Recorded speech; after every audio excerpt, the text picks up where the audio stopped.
Money stress has a way of shrinking your world. One unexpected bill, one rough workweek, one late-night argument, and suddenly the Amazon cart, DoorDash app, or tap to pay at the gas station feels like a pressure valve you have to open. You tell yourself it's just this once, but the credit card balance and the knot in your stomach say otherwise. Stress spending and impulse buys don't just drain your bank account. They quietly steal your sense of control, your long-term goals, and your calm. Today we're going to slow all of that down. You're going to walk away with 3 practical tools: a 24-hour cooling protocol for non-essential purchases, a simple needs versus wants filter you can use in any store or app, and a weekly review ritual that keeps you honest without shame. No spreadsheets required, no complicated software, just clear rules you can remember even when your emotions are loud. Educational content inspired by classical Stoic texts. Not medical, psychological, or legal advice. The Stoics had to face their own version of money stress, uncertain incomes, politics, family expectations, and the constant pull of comfort. As Marcus notes in Meditations 5.20, the mind tends to go wherever it's been trained to go. If you've trained your brain to fix stress by spending, then stress will always whisper, buy something. We're going to retrain that reflex so that your first move is not to open your wallet, but to open your awareness. Here's how we'll do it. First, we'll set up a 24-hour cooling protocol so you stop treating every desire as an emergency.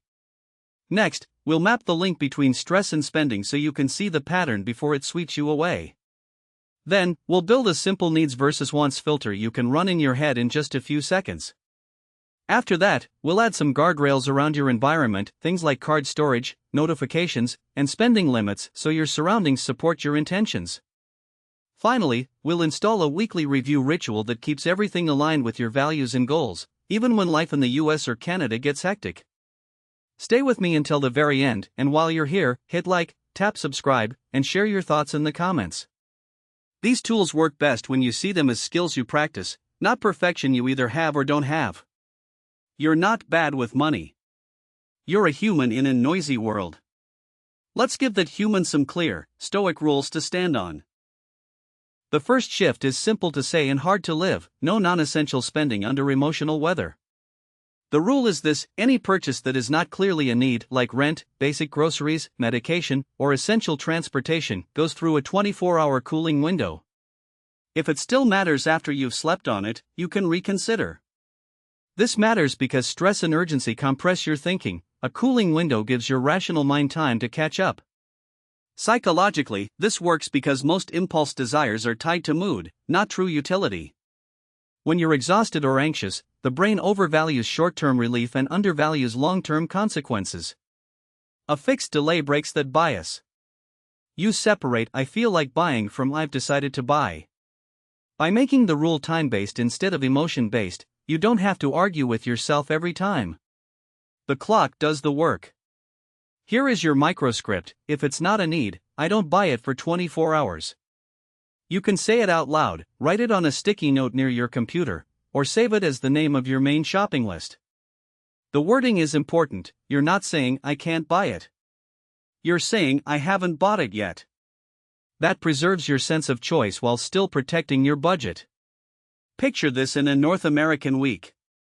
It's Thursday night in Toronto. You've had a rough day of back-to-back Zoom meetings, your manager critiqued your presentation, and your group chat is quiet. You're scrolling Instagram on your couch and see an ad for a limited-time sneaker sale. Old you taps shop now, loads them on a credit card, and feels a small high before the guilt drops in. New you pauses and repeats: if it's not a need, I don't buy it for 24 hours.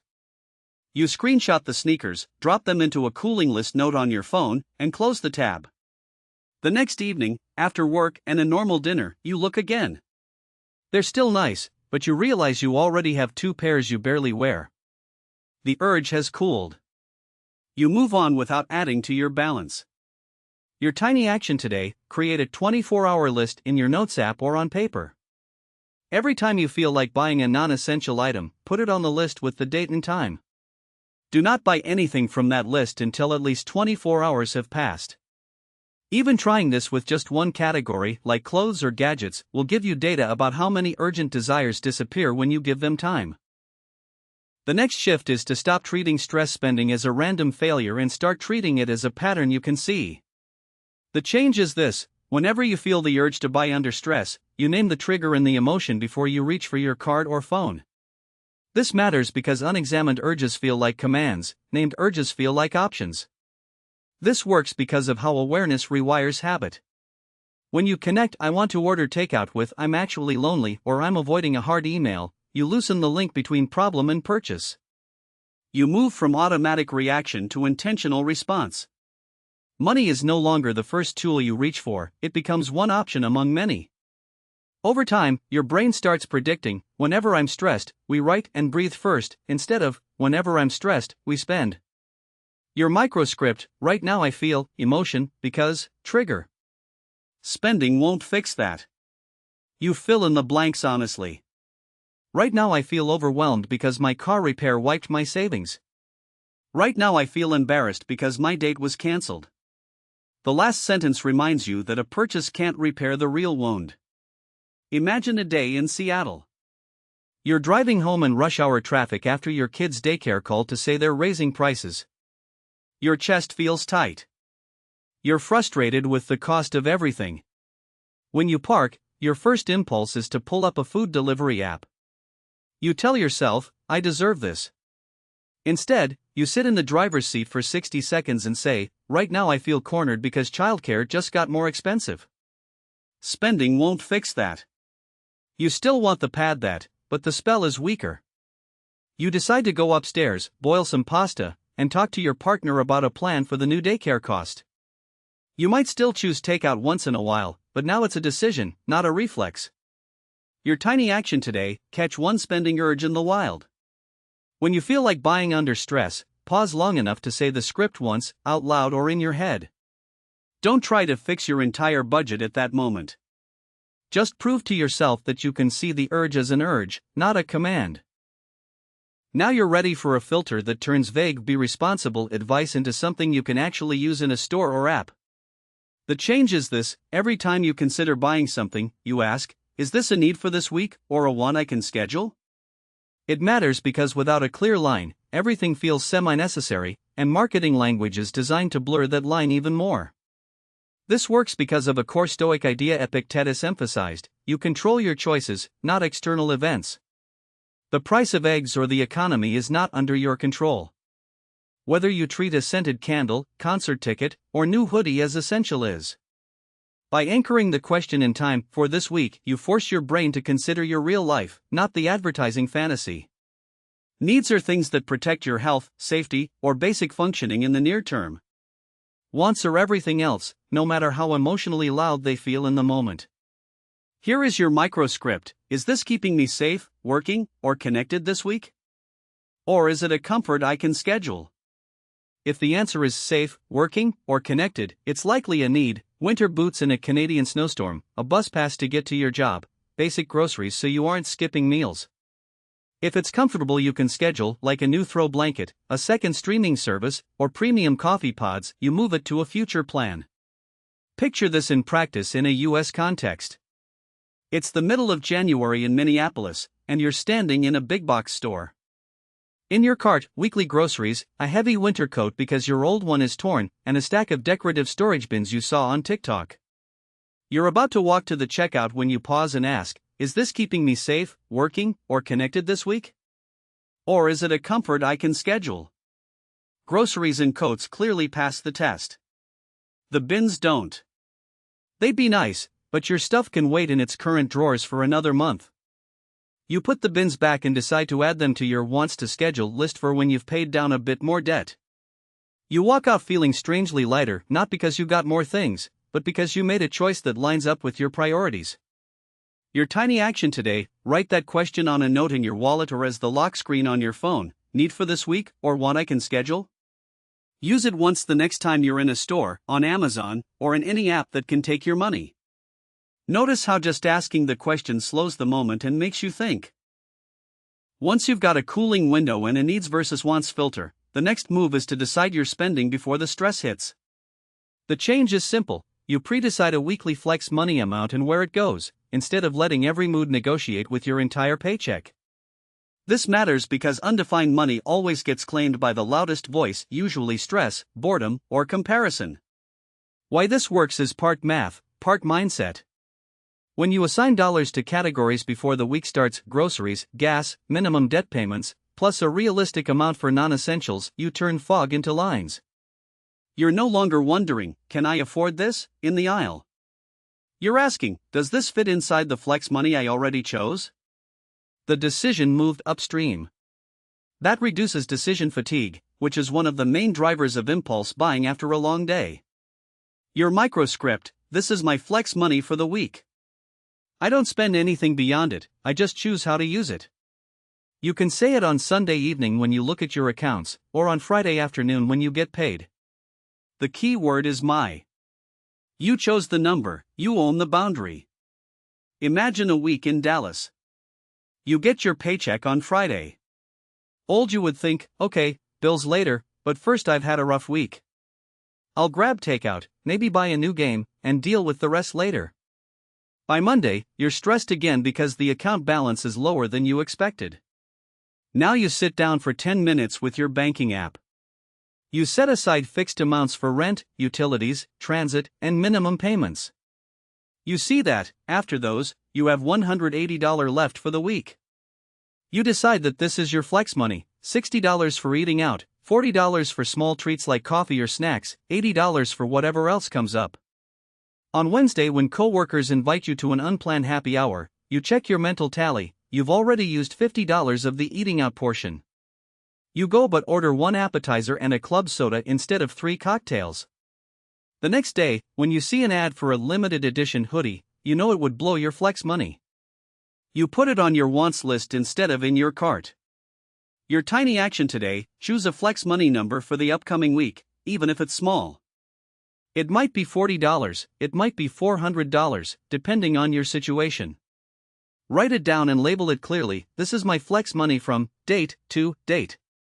For the next 7 days, try to keep all non-essential spending inside that number, and notice how that one decision changes the feel of your choices. Another powerful shift is to stop storing your spending tools in instant access mode.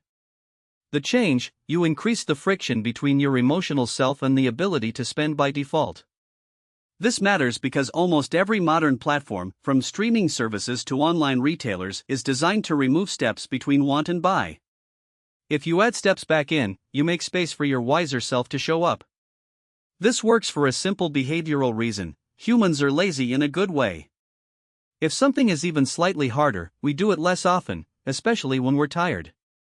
When your card details are saved in every browser, your phone is full of shopping apps, and your credit limit is mentally filed under available money, you're creating a frictionless slide. By deleting saved cards, uninstalling non-essential shopping apps, and reducing quick credit options, you turn that slide into stairs. You can still climb the stairs, but you'll only do it when it actually matters. Your microscript, if this matters, I'm willing to do the extra steps. You say it when you're tempted to resave your card to a website, or when you feel annoyed that you have to stand up to get your wallet. It reframes friction as a filter: anything worth buying is worth a few minutes of effort. Picture a typical evening in Montreal. You're on your couch watching a show, and an influencer mentions a gadget that changed their life.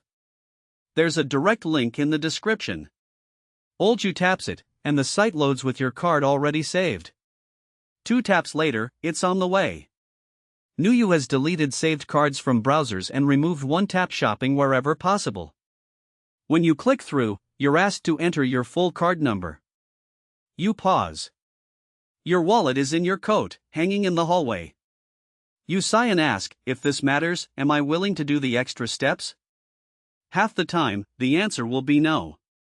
You close the tab and keep your money. The other half, when you do get up, you at least know you're acting from a more deliberate place. Your tiny action today: pick one friction builder you can implement in the next 10 minutes. That might be deleting a shopping app you overuse, removing your card from one website that tempts you, or moving your credit card out of your main wallet and into a less convenient place at home. Make just one thing harder, and watch how often that alone changes your choices. Now let's bring in a Stoic angle on uncertainty. You prepare for storms when the sky is still clear. The change is to create a small, dedicated pressure fund, even if it's tiny, that exists specifically to lower stress around surprise expenses, so you're less likely to swipe and panic. This matters because many impulse buys happen right after an unexpected bill. When your nervous system is already activated, you may think, well, everything is messed up anyway, might as well order something to feel better. This works because money you've pre-named has a job, and your brain respects the job more than vague leftover cash. When you've labeled an account or envelope as a pressure fund, even with just $50 or $100, your mind sees the future as a real person you're responsible for. That makes you slower to raid those dollars for a random purchase. Seneca wrote about rehearsing hardships in advance so they would shock you less. This is the financial version of that practice. Your microscript: this money belongs to future stress, not to tonight's mood. You can even write that as the nickname of a savings account in your banking app.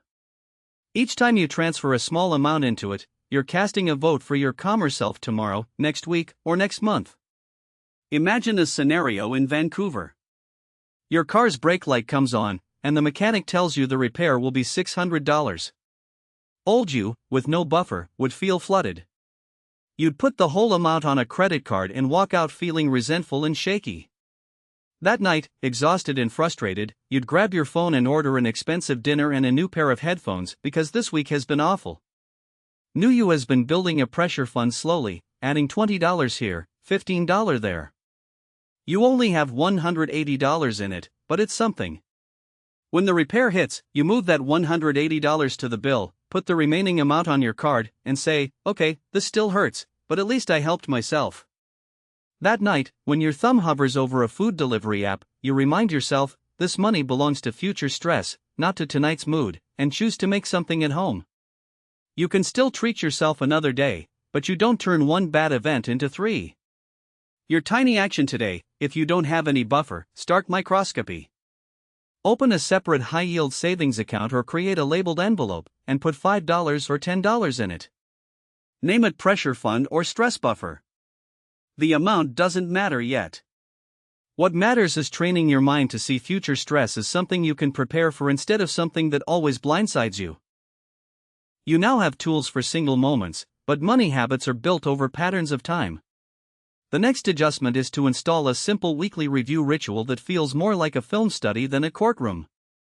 The change: once a week, on a specific day and time, you calmly look at where your money actually went and connect it back to your values, without name-calling.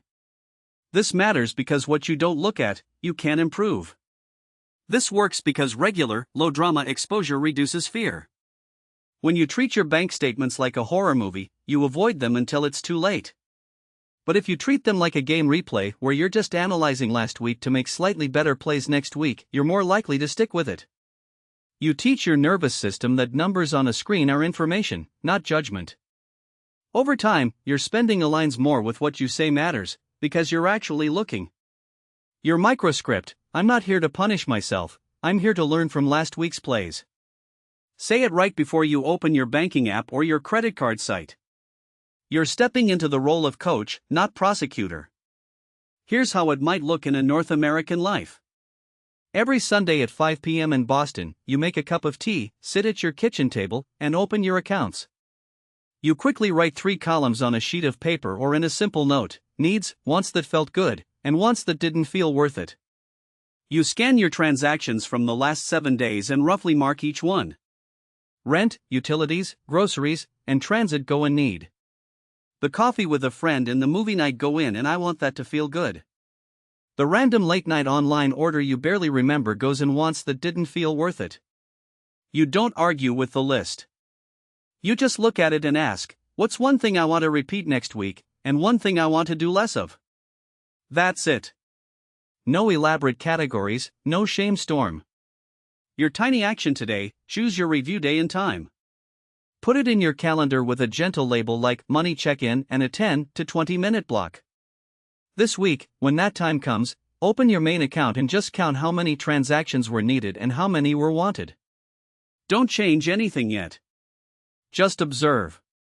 Awareness always comes before adjustment. Let's add one more practical guardrail to keep stress from hijacking your spending: separate where your bills live from where your everyday spending lives.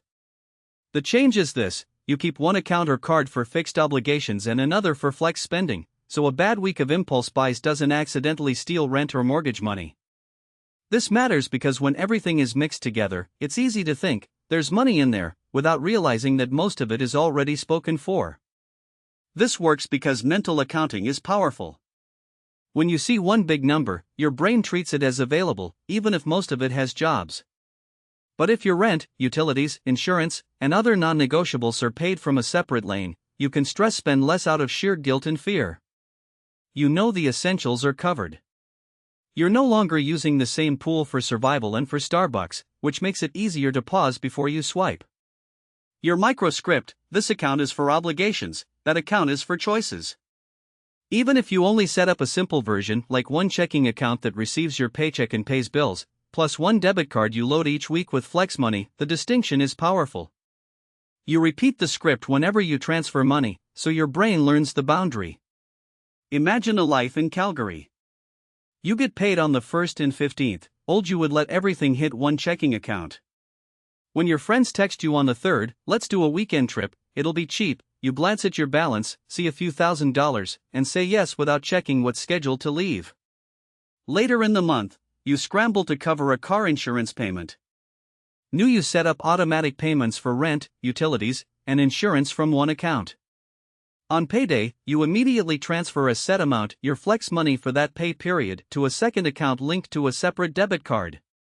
When the weekend trip invite comes, you look only at the flex money card. If there's room, you go.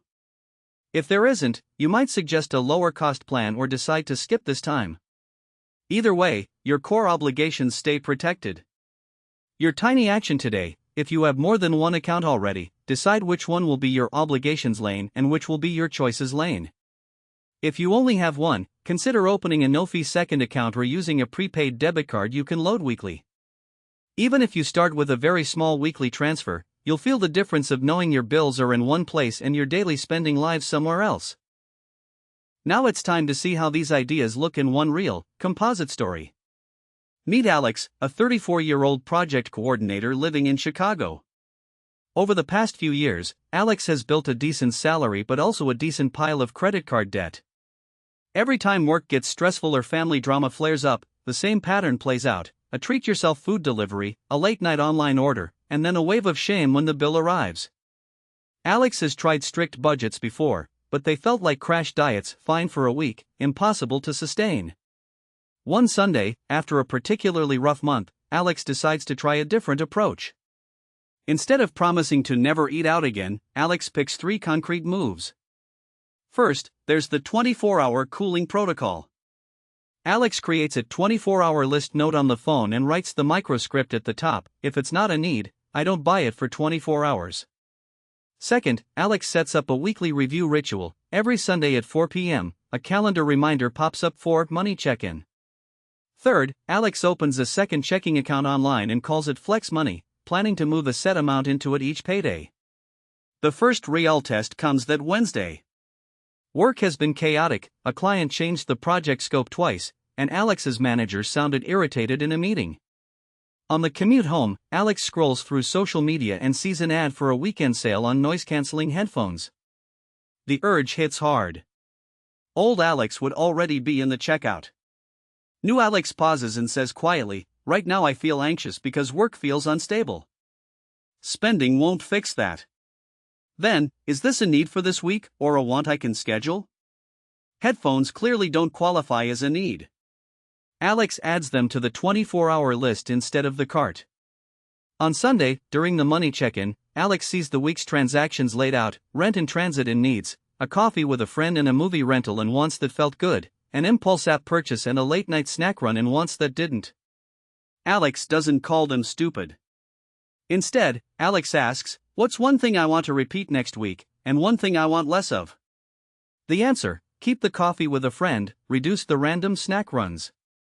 Next payday, Alex transfers $200 into the Flex Money account and commits to using only that card for non-essentials. When friends suggest a spontaneous dinner out, Alex checks the Flex Money balance instead of the main account. There's room, so Alex goes guilt-free. Over a few months, something shifts. The credit card debt doesn't vanish overnight, but the spiral slows. Alex still buys things, still eats out, and still has rough days. The difference is that stress no longer automatically equals spending. The 24-hour rule, the needs versus wants filter, and the weekly review work together like a small guardrail system. The most visible result isn't just a lower balance, it's a quieter mind. Money stops feeling like a constant emergency and starts feeling like an area where Alex can practice steady, stoic discipline. You've just walked through a set of simple, Stoic-inspired rules for spending under stress. The thread running through all of them is this: you are not your urges, and you don't have to answer every emotional knock at the door with your debit card. You learned how a 24-hour cooling protocol gives your rational mind a chance to speak, how naming your triggers and emotions weakens the trance of impulse, how a needs versus wants filter and pre-decided flex money move decisions upstream, how friction, pressure funds, and account separation support your choices, and how a weekly review ritual quietly pulls your behavior into alignment with your values over time. Each piece supports the others. The cooling window buys you time. The emotional naming and needs versus wants question use that time well. Pre-decided flex money and separate accounts create clear lines so you're not constantly redeciding everything. Friction and a pressure fund reduce the intensity of stressful moments, and the weekly review keeps you honest without humiliation. Together, they turn money from a source of constant anxiety into a field where you can practice calm, deliberate action, even in a consumer culture that profits from your panic. Now it's your turn to act.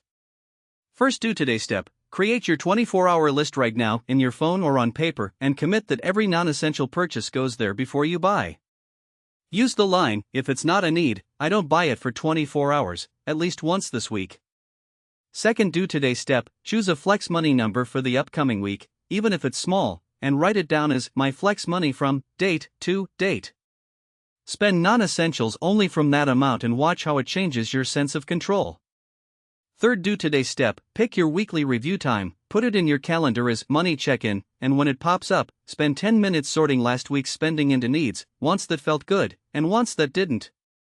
If you found this helpful and want to go deeper, the natural next topic to explore is Stoic rules for handling income changes and windfalls, how to stay grounded when you get a raise, bonus, tax refund, or unexpected cash instead of letting lifestyle creep swallow it whole. That's where we'll take these same principles and apply them to the other side of the money equation. If you feel messages like this need to reach more people, subscribe to the channel so you never miss the next lesson.